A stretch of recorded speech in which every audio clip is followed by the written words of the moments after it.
সত্যনের মশালবাহী প্রিয় মনীষীদের পাপড়ি টিভি। আনফুসাকুম ওয়া আহলিকুম নারা, নিজে জাহান্নামের আগুন থেকে বাঁচো, আহাল পরিবার পরিজন ছেলে সন্তানাদিকে জাহান্নামের আগুন থেকে বাঁচাও। এ কবরের যাত্রীরা, যেই কবর তোমার আমার জন্য অপেক্ষা করতেছে, ওই কবরে বাতি না,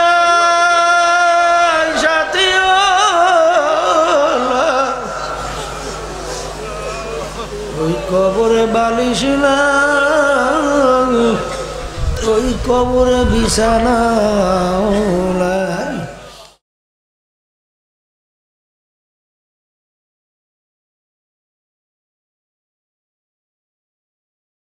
আলহামদুলিল্লাহি নাহমাদুহু ওয়া নাস্তাঈনুহু ওয়া নাস্তাগফিরুহু ওয়া নু'মিনু বিহি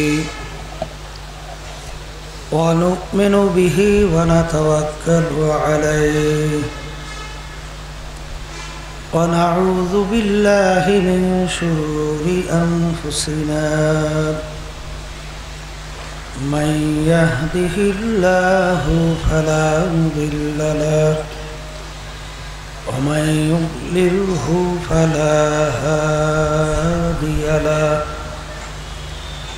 ونشهد أن لا إله إلا الله وحده لا شريك له ونشهد أن محمدا عبده ورسوله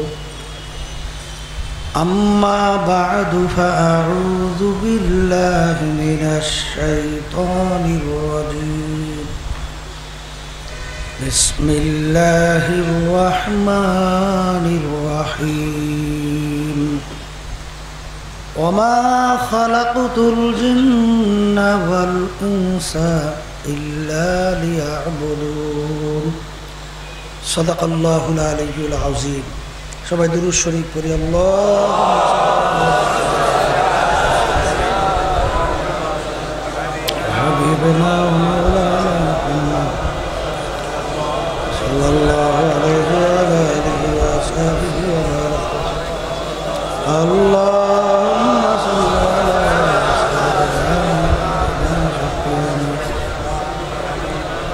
হাবিবনা ওয়া মাওলানা মুহাম্মদ সাল্লাল্লাহু আলাইহি ওয়া আলিহি ওয়া সাহবিহি ওয়া বারাক ওয়া সাল্লাম। আল্লাহুম্মা সাল্লি আলা সাইয়্যিদিনা ওয়া নাবিয়িনা ওয়া শাফি'িনা ওয়া হাবিবিনা ওয়া মাওলানা মুহাম্মদ সাল্লাল্লাহু আলাইহি ওয়া আলা আলিহি ওয়া আসহাবিহি ওয়া বারাক ওয়া সাল্লাম। শুকরিয়া আদায় করতেছি মহান রব্বুল আলামিনের দরবারে। রব্বুল আলামিন আমাদেরকে দুনিয়ার সমস্ত কাজ থেকে বিরত রেখে উলামায়ে কেরামদের মজলিস, জাকিরিন শাকিরিন বান্দাদের মজলিস, দ্বীনি মাহফিলে আসার বসার আলোচনা করার শোনার যে তৌফিক আল্লাহ দান করলেন, শুকরিয়া তার সবাই বলি আলহামদুলিল্লাহ। অনেক লোকের কানে মাহফিলে দাওয়াত পৌঁছার পরেও তারা কিন্তু আসে নাই।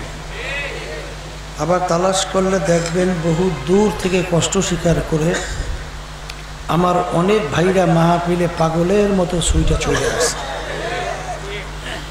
মান জাদ্দা ওয়াজাদা, যে যে জিনিস পাওয়ার জন্য চেষ্টা করে ওই জিনিসে পাইয়াও যায়।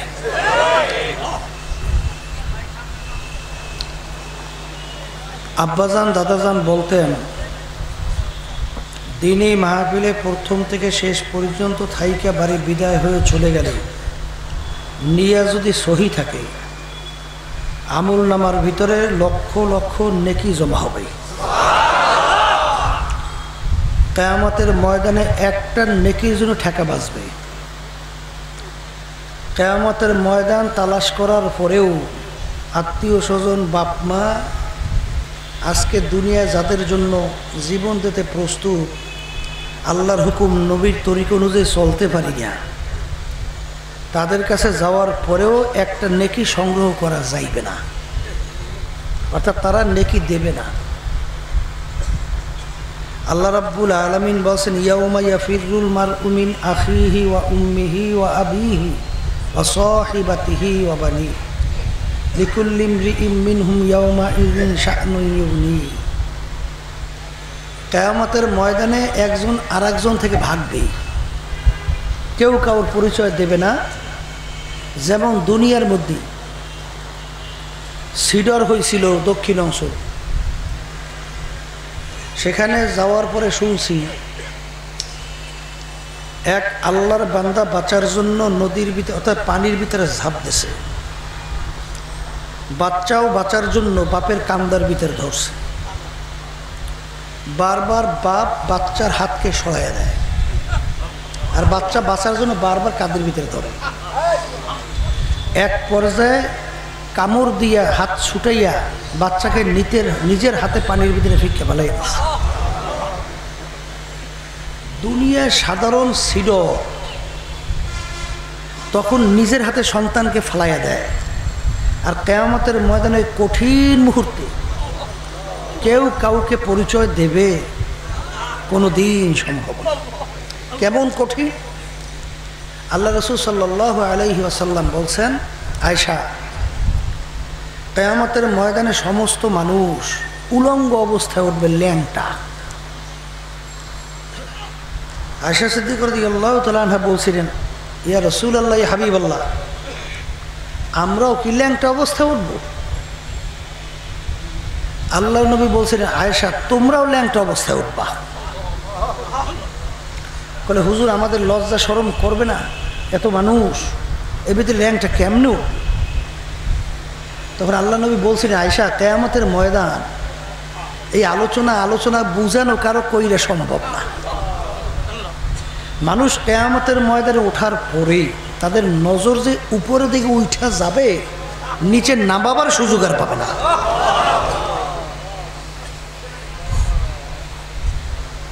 এই জন্য আমার ভাইদেরকে বলবো, পর্দা আলে মা বোনদেরকে বলবো, আর দুনিয়া মাজরাতুল আখিরাহ, এই দুনিয়াটাই হলো ওই আখিরাতের সম্পদ, এখান থেকে কামাই করার পরেই রওনা করতে হবে। আর মাহফিল বুঝের জন্য যারা মানুষ তারা কিন্তু বুঝবে, আর সুরাতে আবু জাহাল উতবা সাহেবা আবুল হাব মার্কা এরা কিন্তু বুঝবে না। আল্লাহর নবীর জমানা ওই মার্কা ছিল, মাঝখানেও গেছে, বর্তমানেও আছে, কিয়ামত পর্যন্ত থাকবে। এরা কি বুঝবে না? কথা ঠিক কিনা? আমি আমার বাজানদেরকে বলবো, পর্দা আলে মা বোনদেরকে বলবো, আমি আপনাদের সামনে কোরআনুল কারীম থেকে আয়াত শরীফ তেলাওয়াত করছি। আয়াতের মধ্যে আল্লাহ বলছেন, মানুষ এবং জিন এই দুইটা জাতিকে আমি সৃষ্টি করছি আমার ইবাদতের জন্য। সবাই বলেন সুবহান। আল্লাহ আমাদেরকে সৃষ্টি করছেন কেন? কার ইবাদত? এখন অনেকে বলতে পারেন, হুজুর, আল্লাহ আমাদেরকে তো সৃষ্টি করছেন তার ইবাদতের জন্য, অন্যান্য মাখলুকাতগুলো আল্লাহ কেন সৃষ্টি করলেন? আল্লাহ বলছেন, অন্যান্য মাখলুকাতগুলো আমি সৃষ্টি করছি তোমাদের জন্য। এখন ইবাদত কাকে বলি এইটা আমাদের জানা লাগবে না, এবং সেই অনুযায়ী চলা লাগবে না? নিছক শুধু নামাজের নামই ইবাদত না, শুধু রোজার নামই ইবাদত না, শুধু হজের নামই ইবাদত না। এক কথায় মালিকের হুকুম অনুযায়ী চলার নামই হলো ইবাদত।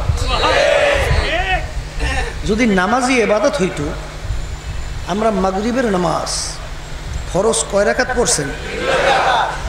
জোর না বেজোর? এখন সবাই একটু পরামর্শ করেন, বেজোর নামাজ পড়িয়া লাভ কি? জোড়াই পড়ি, নামাজের সংখ্যাও বাড়বে আর নামাজটা জোড়াই হবে।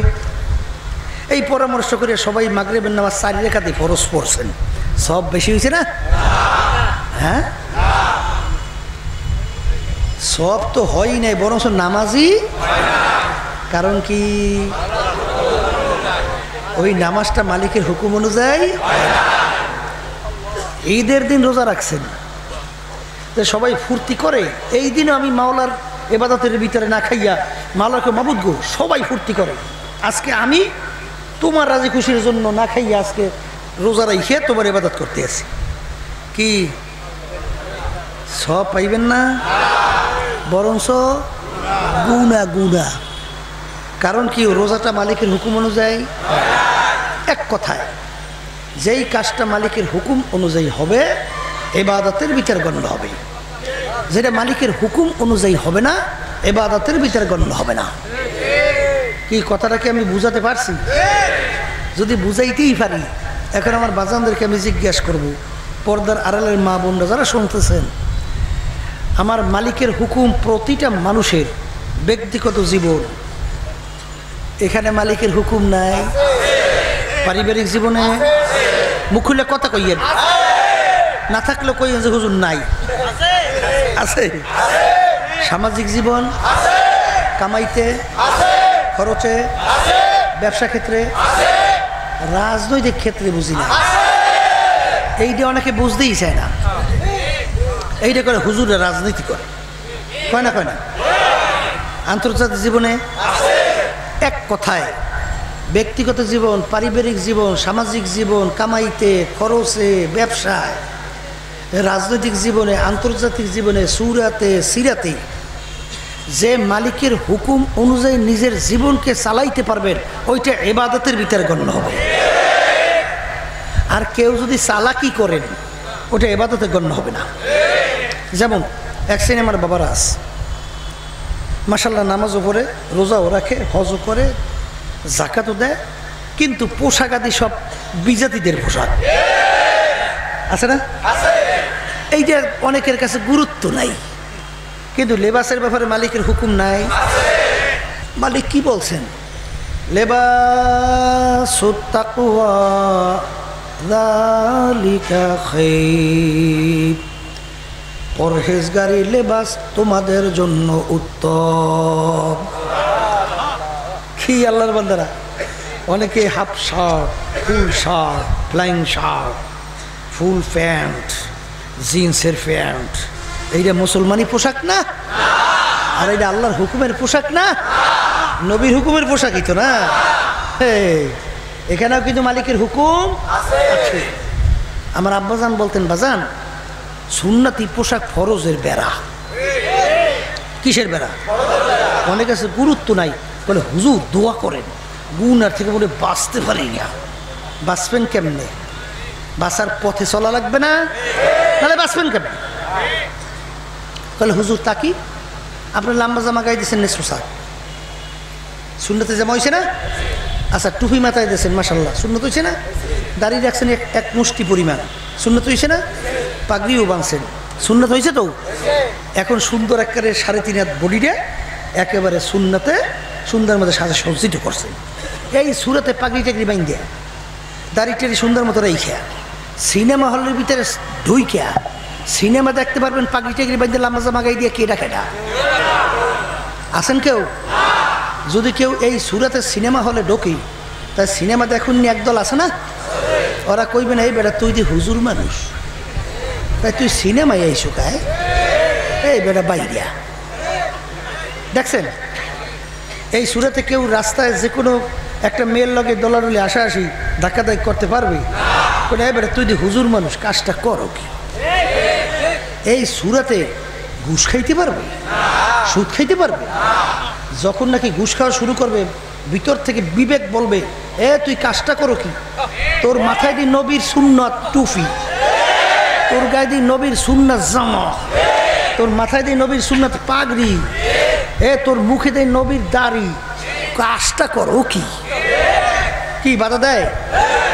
এখন বাজানদেরকে বল, বাজান এই পথে নাচই নিয়া, এই ফের গুনার থেকে, মেয়েদের চাল চকুরির থেকে বাঁচা, এই বিভিন্ন চিত্ত বিনোদন থেকে বাঁচা, এ বড় কঠিন ব্যাপার।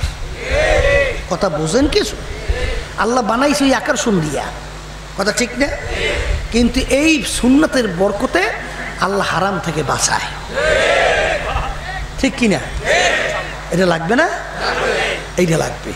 সাজাইছেন পারিবারিক জীবনে মালিকের হুকুম, এক শ্রেণী আমার বাবারা আছে মাশাল্লাহ, নামাজ পড়ে কপালে দাগ পড়ছে, লাম্বা জামা গায়ে দিয়েছে, টুপি রাখছে, এই হজ করছে, জাকাত ঠিক মতো দেয়, কিন্তু ঘরের ছেলেটা নামাজ পড়ে না, মেয়েটা নামাজ পড়ে না, স্ত্রী নামাজ পড়ে না, ছেলে বেপরদা, স্ত্রী বেপরদা।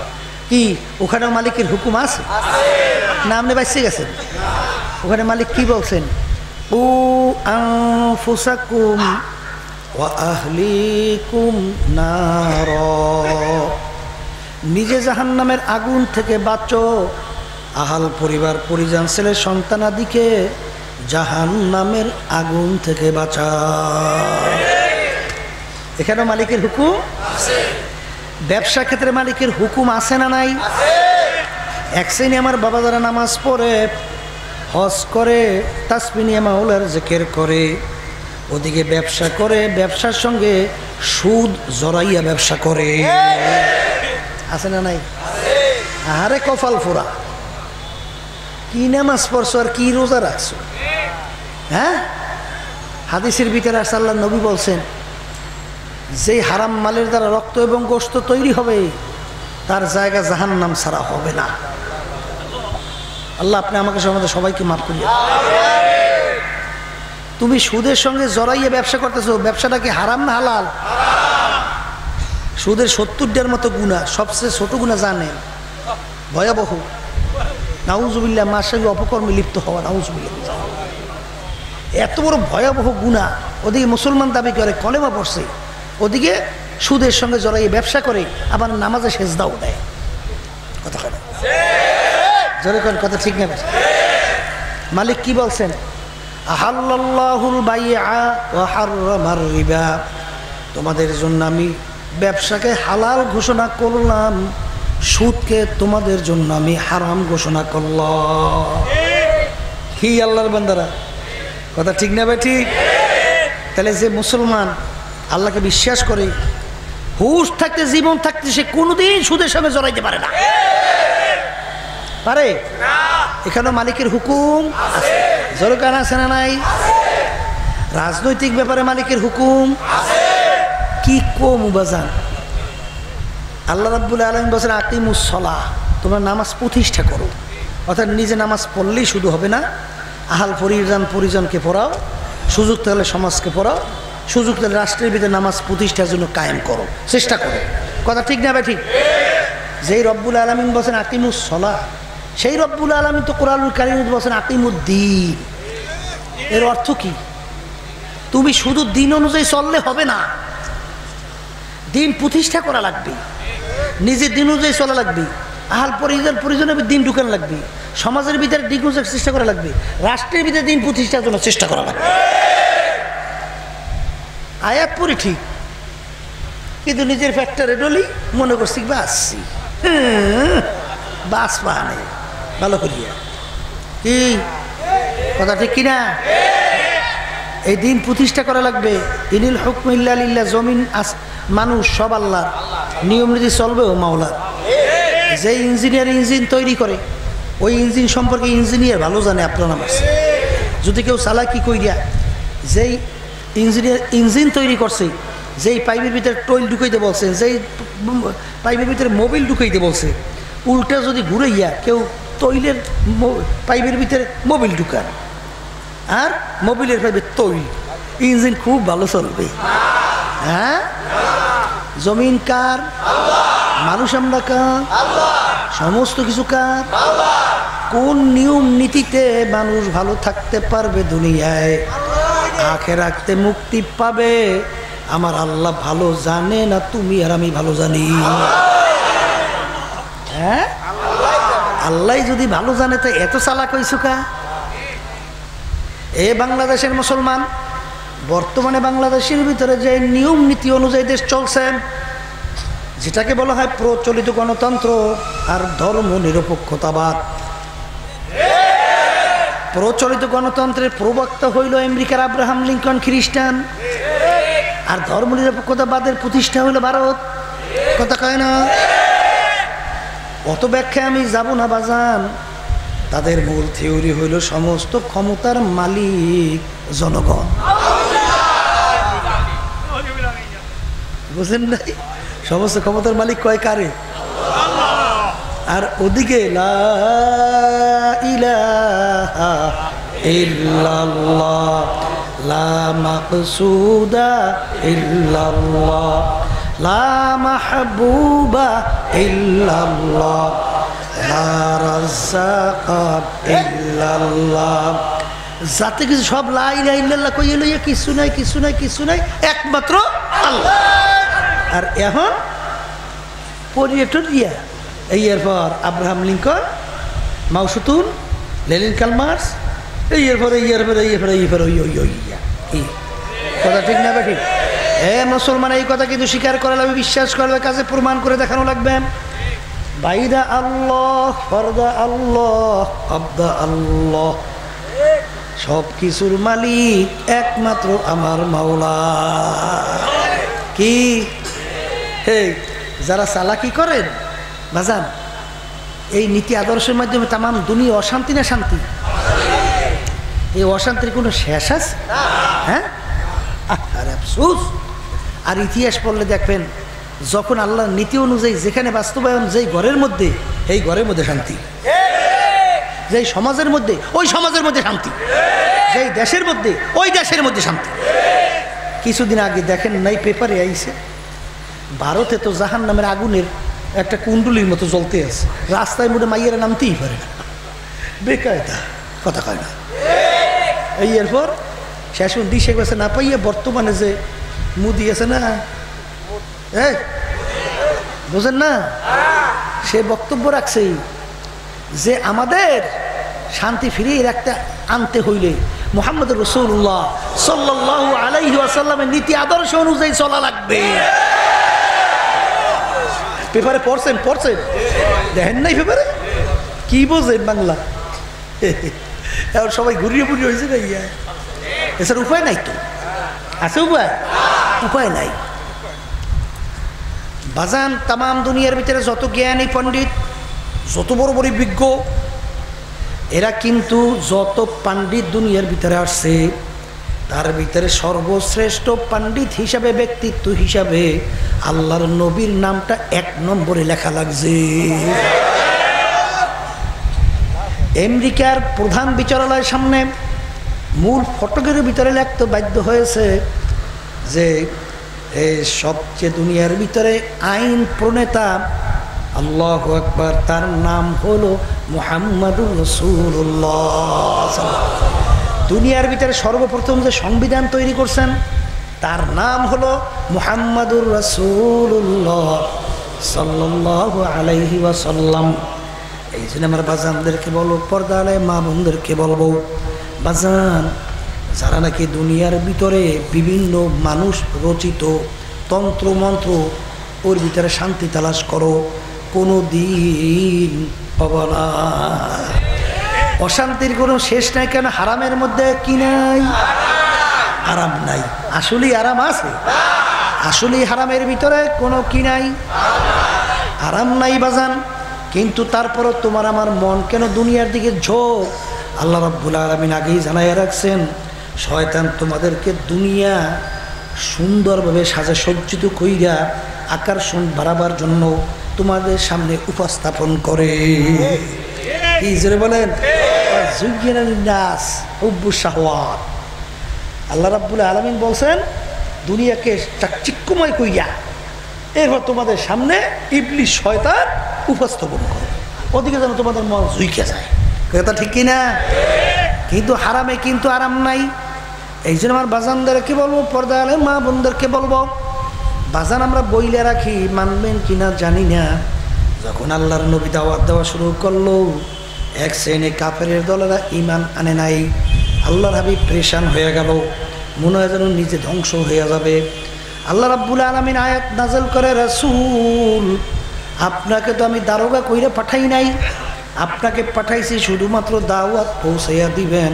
ওরা মানে বা না মানু এটা বসবো আমি মাওলা ওদের সঙ্গে। এই জন্য দেখবেন অনেক সময় ওলামায়ে কেরাম বয়ান করার পরে বলে, আলাইনা ইল্লাল বালাগ, আমার দায়িত্ব তোমাদের কাছে পৌঁছেই দাও, দিছি, এখন মাওলার সঙ্গে বসো।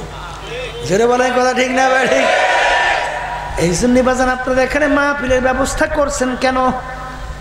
ওলামায়ে কেরাম বয়ান করবে, অর্থ কি? তোমাদেরকে কোরআন এবং হাদিস অনুযায়ী বলবে বাজান এইভাবে এইভাবে চলো, এইটা এইটা করো, এইটা এইটা ছাড়ো। ঠিক কিনা? যাদের কপাল ভালো তারা তো কথা মানবে। আল্লামা রুমি রহমাতুল্লাহ আলাইহি একটা ঘটনা লেখছেন। এক রাখাল কতগুলো গরু পালতো, প্রতিদিন মরা ঘাসের ভিতরে গরুগুলোকে বাইন্ধে রাখে। বাজান পাহাড়ের কিনারে তাজা ঘাস কাছেও নেয় না। গরুর ভিতরে একটা চালাক গরু জওয়ান অন্য গরুকে ডাক দিয়ে বলল, গরুরা মালিক আমাদেরকে বোকা পাইয়া আমাদেরকে প্রতিদিন মরা ঘাসের ভিতরে বাইন্ধে রাখে। ওই তাজা তাজা পাহাড়ের কিনারে ঘাস সেখানে আমাদের কাছেও নেয় না। আজকে যখন রাখাল রশি নিয়ে আমাদের গলায় লাগাবে, আমরা কেউ রাখালের রশি গলায় লাগাবো না, তাজা ঘাস খাইতে যাব। বাজান অন্যান্য গরুরা বলল, গরু পাহাড়ের কিনারে ভিতরে তাজা তাজা ঘাস, ওদিকে বড় বড় বাঘও চাইয়া আছে, তাজা ঘাস খাইতে যাবা, তোমাকে ধইরা সিনা ফাইরা যখন রক্তের চুষুনি শুরু করবে আর গরু ফেরত আসতে পারবি না। বাজান রাখাল রশি নিয়ে আসলো, অন্য অন্য গরু গলায় রশি লাগাইলো, কিন্তু চালাক গরু রশি না লাগাইয়া ল্যাসটাকে উপরের দিকে উঠাইয়া দৌড় শুরু করলো। পাহাড়ের দিকে যায় তাজা ঘাস খাইবে, ওদিকে রাখাল পিছনে দৌড়ে আর বলে, গরু ফের, ও গরু ফের। পাহাড়ের কিনারে তাজা ঘাস খাইতে যাইস না, ওখানে কিন্তু বড় বড় বাঘ চাইয়া আছে, তুই তাজা ঘাস খাবি আর তোর বুক সেইরা যখন রক্ত চুষুনি শুরু করবে, ও গরু হাজার আফসোস করবি আর কোনো ফেরত আসতে পারবি না। যত চেষ্টা করে গরু ফেরে না, তখন রাখাল বড়, গরু তুই আজ বুঝলি না, বুঝবি কাল। কপাল থাবড়াবি আর দিবি নিজেকে নিজে গাল। বাজান অন্য অন্য গরু নিয়ে রাখাল চইলা গেল। তাজা গরু তাজা ঘাস পাহাড়ের কিনারায় পাইয়া মজা কইরা খায়, আর অন্য অন্য গরুকে গালে দেয়, গরুরা আমার কথা মানো নাই, আমি কত সুন্দর তাজা ঘাস খাই, তোরা মরা ঘাস খাবি। ওদিকে 3 দিন পর্যন্ত একটা বাঘ পেটের ক্ষুধায় মাওলার দরবারে কান্দে, মাবুদ গো তুমি আমাকে বানাইছো, আমাকে খোরাকি দিবা। মাওলার দোয়া গরু, মাওলার দোয়া বাঘের দোয়া কবুল করে ফেললো। পিছনের দিকে ফিরে দেখে গরু ঘাস খায়।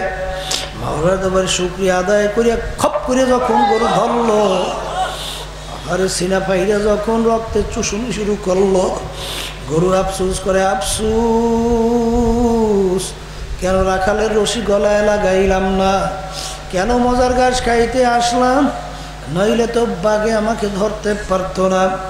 আল্লামা রুমি রহমাতুল্লাহ আলাইহি, ওরে মানুষ, আমরা ওলামায়ে কেরাম কোরআন এবং হাদিসের রশি নিয়া রাখাল হিসেবে তোমাদের সামনে চলে আসছি, এখনো কপাল ভালো কোরআন এবং হাদিসের রশি গলায় লাগা। আরে দুনিয়ার ভিতরে আনন্দ ফুর্তি পাইয়া, আরে সুদে ঘুষে মজা পাইয়া, মেয়েদের সঙ্গে আড্ডায় মজা পাইয়া, গান বাজনা বেহারা পরে মজা পাইয়া, বিভিন্ন দুনিয়ামুখী দলের সঙ্গে জড়াইয়া ক্ষমতা পাইয়া, জুলুমে মজা পাইয়া, মাতুব্বরি সরদারিতে মজা পাইয়া, ওই মজার ঘাস খাইতে যাইও না। ওদিকে মাওলার দরবারে একটা বাঘ কান্দে, বলে মাবুদ গো তুমি আমাকে বানাইছো, তুমি কি আমাকে খোরাকি দিবা। ওই বাঘের নাম হলো জাহান্নাম। ওই জাহান্নামের আগুন জ্বালাবে আমার মাওলা মানুষ এবং পাথর দ্বারা।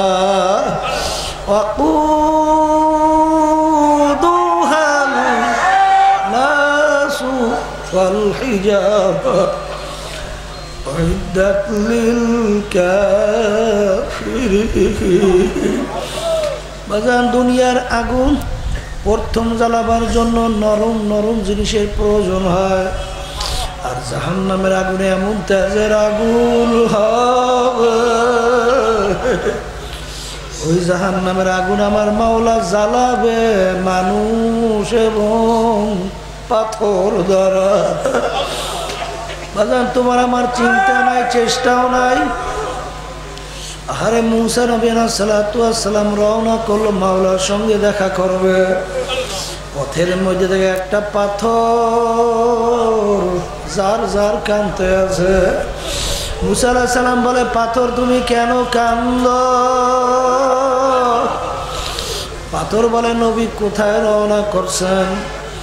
আমি মাওলার সঙ্গে দেখা করার জন্য রওনা করছি। বলে, নবী গো, আমার কথা একটু মাওলার কাছে বলিয়েন। মাবুদ গো, অমুক জায়গায় একটা পাথর তোমার ভয়, তোমার জাহান্নামের ভয়। কানতে কানতে নহর জারি কইরা দিছে। পাথর তোমার জাহান্নাম থেকে মাপ চায়। নবী আল্লাহর কাছে বলল, আল্লাহ রাব্বুল আলামিন বলল, মুসা পাথরকে বলল কি আমি জাহান্নামের আগুনে জ্বালাবো না। মুসা আলাইহিস সালাম বলে, পাথর তোর কপাল ভালো, আমার মাওলা তোর কান্না কবুল করছেন, আমার মাওলা তোকে জাহান্নামের আগুনে জ্বালাবে না। পাথরের কান্না বন্ধ হয়ে গেল। কিছুদিন পরে পথ থেকে নবী রওনা করলো, দেখে পুনরায় আবার পাথর কান্দে। নবী ধমক দিয়ে বলো, পাথর তুই কি আমার কথা বিশ্বাস করো নাই? তুই আবার কেন কান্দ? পাথর বলে, নবী বিশ্বাস করছি, কিন্তু আমি চিন্তা করে দেখলাম না কানলে আপনার চোখে আমি পড়তাম না, আর আপনি আমার কথা মাওলার কাছে বলতেও পারতেন না। আমি পাথর বুঝি জাহান্নাম থেকে মাপও পাইতাম না। যেই কান্নার উসিলে আমি পাথর জাহান্নাম থেকে মাপ পাইলাম। আমি পাথর সিদ্ধান্ত করছি, ওই কান্না আমি আর কোনোদিন সরব না। এ কবরের যাত্রীরা, যেই কবর তোমার আমার জন্য অপেক্ষা করতেছে, ওই কবরে বাতি না,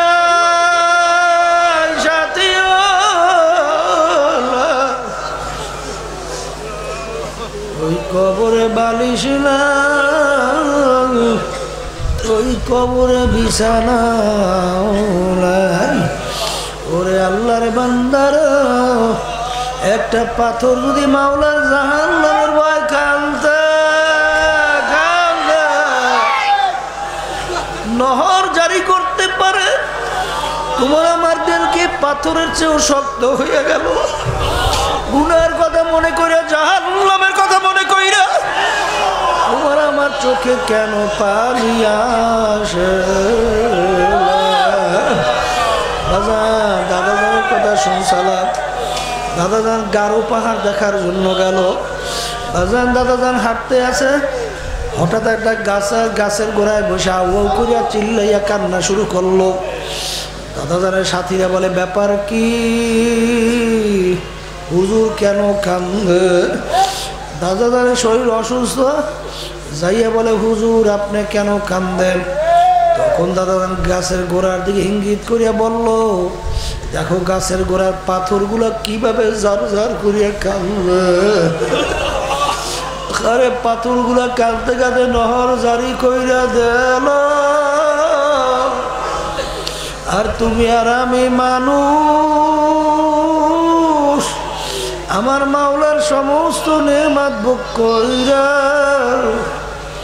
তোমার আমার চোখে কেন পানি আসে?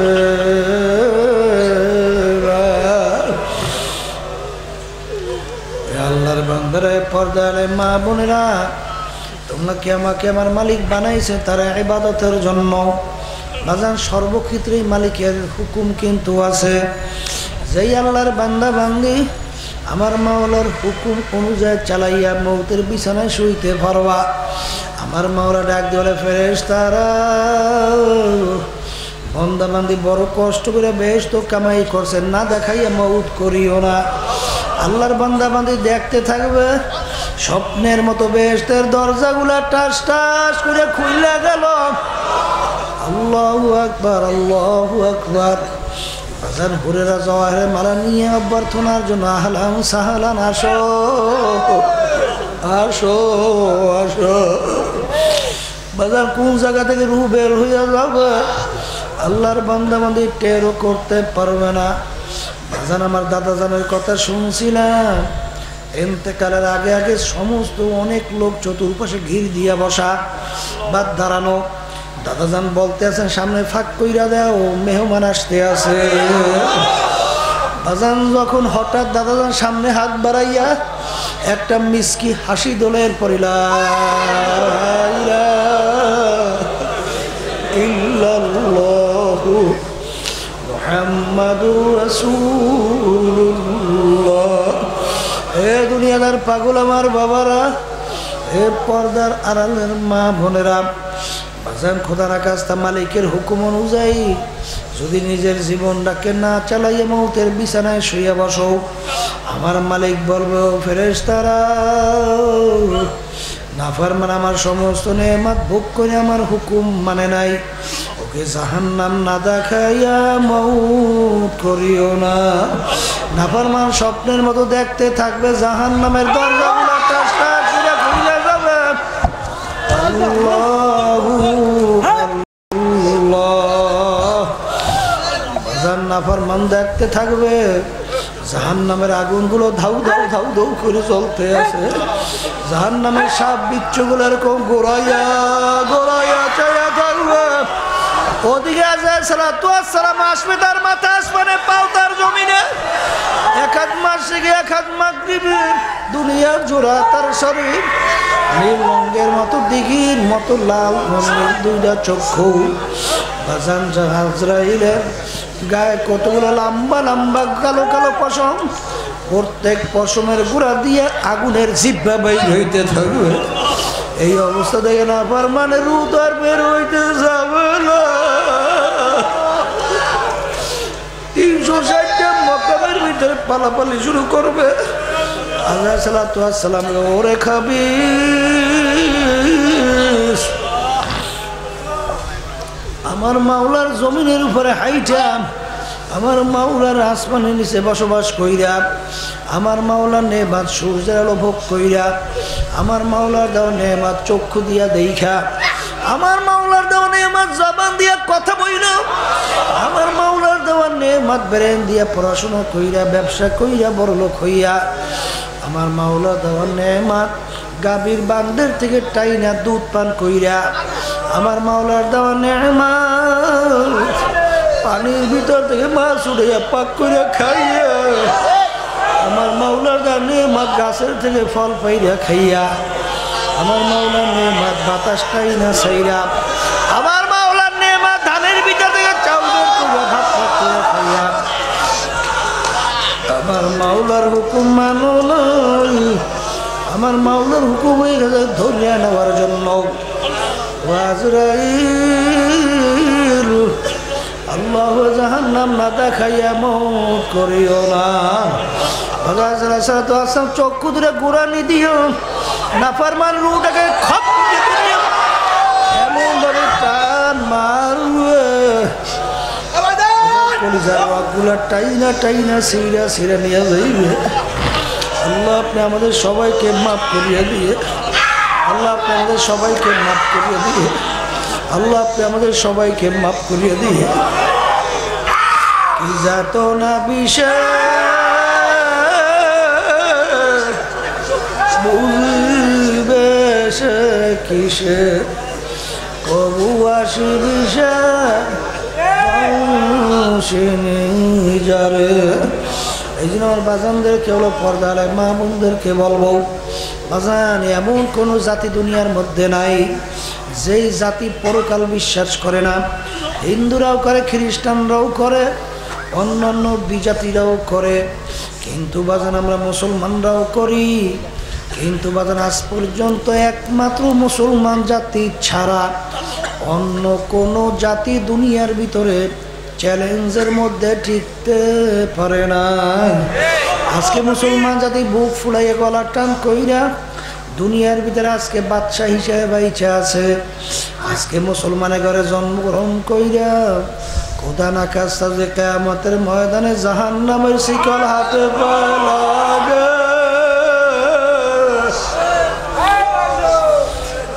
যে কপাল পুরার সারে যারে হইতে পারে। এ দুনিয়ার পাগল আমার বাবারা, এ আরাম প্রিয় বাবারা, আজকে সূর্য দুনিয়া থেকে 9,30,00,000 মাইল দূরে। গরমের দিনে যখন দুপুরের সময় তাপ দেয়, তুমি আর আমি সূর্যের তাপ সহ্য করতে পারি না। কিয়ামতের ময়দানে আমার মাওলা এই সূর্য 1 হাত বা 1.25 হাত মাথার উপরে উব্বুর করে ছাইরা দেবে। কিয়ামতের ময়দানে ঘর নাই, বাড়ি নাই, গাছ নাই, পানি নাই। সূর্যের তাপে কিয়ামতের ময়দানে পুড়িয়া লাল চামড়ার মতো লাল।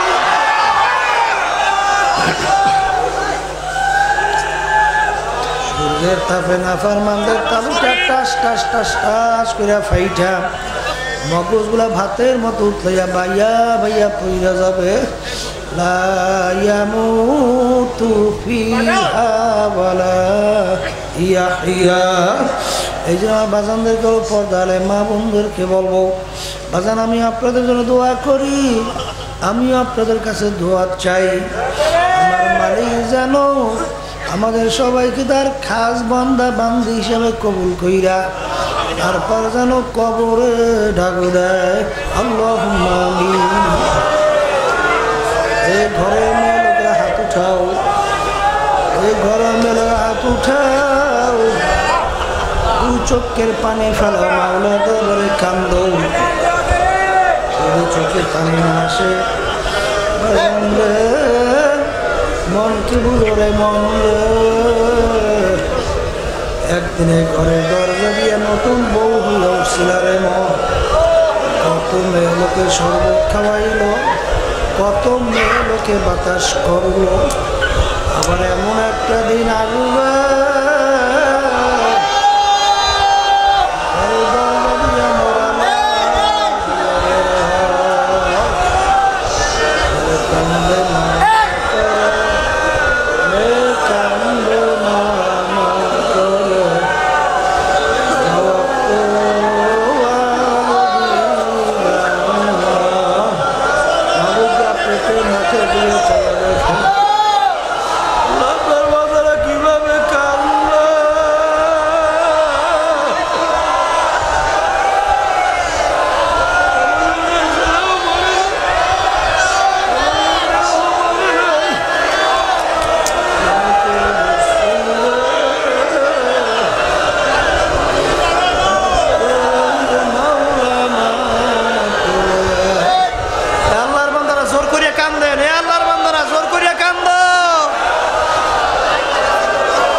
পাপড়ি টিভি, হক্কানি ওলামায়ে কেরামের মুখপাত্র।